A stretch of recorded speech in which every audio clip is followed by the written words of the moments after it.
પીજીનો કકડાટ. રહીશો કહે છે પીજી ન્યુસન્સનું ઘર છે, ફેમિલી સાથે બેસી ન શકાય એવું યુવાઓનું વર્તન.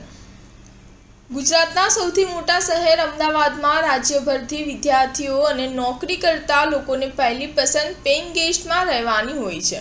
બીજી તરફ શહેરમાં પીજીનો પણ રાફડો ફાટ્યો છે. 5,000થી લઈ 20,000 સુધીના પીજી અમદાવાદમાં મળી જાય છે. આ સામાજિક વણ ઉકેલાયેલો પ્રશ્ન ફરી ઊભો થયો છે જ્યારે તાજેતરમાં બોપલના ટીઆરપી મોલમાં આગની ઘટના બાદ ત્યાં કોમર્શિયલ કોમ્પ્લેક્સમાં ચાલતા પીજી ખાલી કરાવવામાં આવ્યા હતા.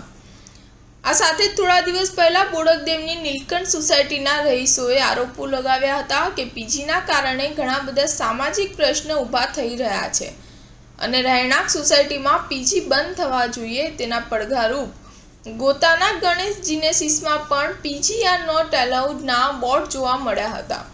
ત્યારે હવે સોસાયટીવાળા કહે છે કે પીજી ન્યુસન્સના ઘર છે. છોકરા છોકરીઓ લેટ નાઇટ સુધી અવરજવર કરે છે.